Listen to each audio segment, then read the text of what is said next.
that scene, he goes, right, he goes, have you noticed here, most top black guys in that field are not tall. Yeah.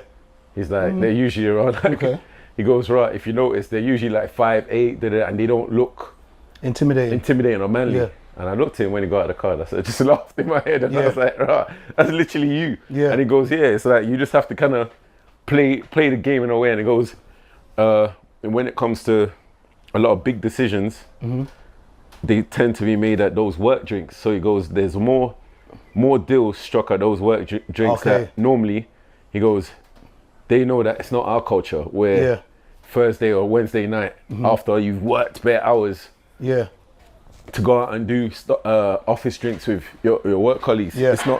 It's not normal for us, innit? But he goes, we did 10 or 20? 10.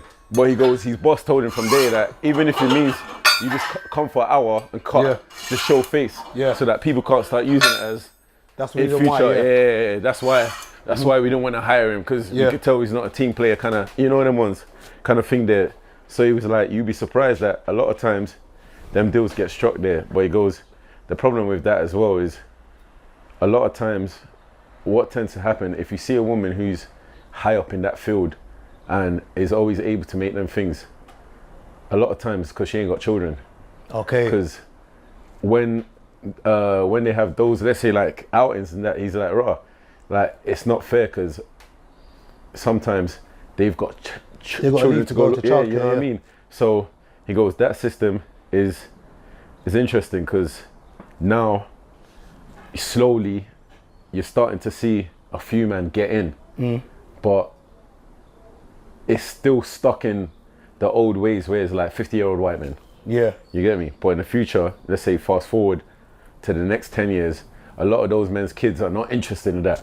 Okay. And you're starting to see like a lot of the younger black boys are doing really, really well in school. So a few banks now have, and a few universities now, you know, before when you apply, your name will be there, blah, blah, blah. But now there's no name.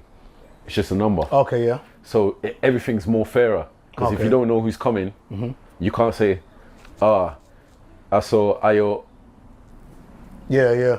Or Uzo.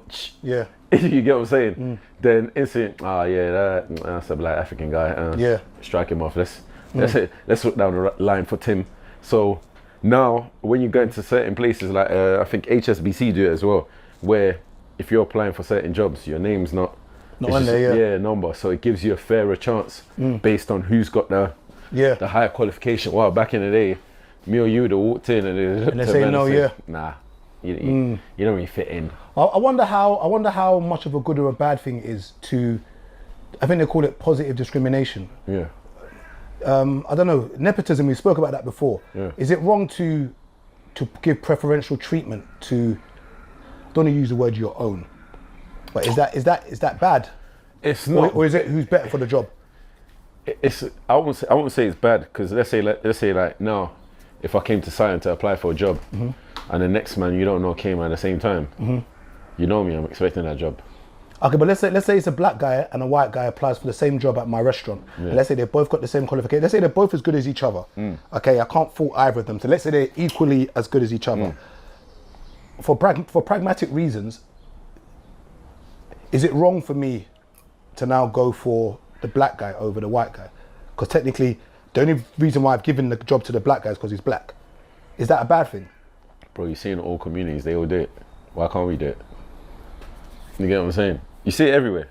They all do it. So then, if we're not seeing many ethnic minorities, let me just stick to black. If we're not seeing many blacks, but that's the why ethnic minorities. But that's the why I always say to you.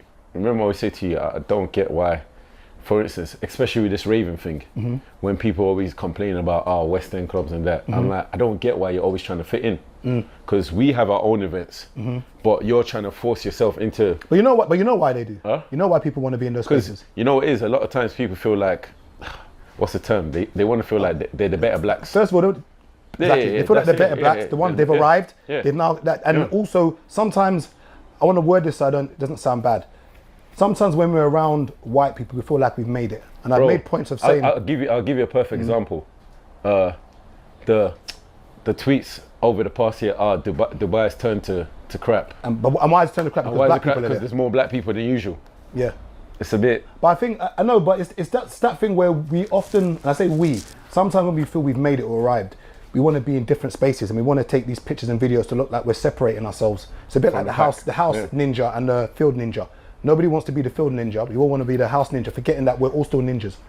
Do you see my tweet over there? I said, I can't live in an area where if it takes me more than 30 minutes to find plantain, I'm not meant to live there. 30 minutes, that's a long time. You mean more than 5 minutes? But 30 minutes is a long time. No, but that's a long time. And perfect example. All right. I'll say 5 minutes. All right, here. If you go 15 minutes down the road in Farley, I could bet you £100 here, you're not going to find plantain. Of course not.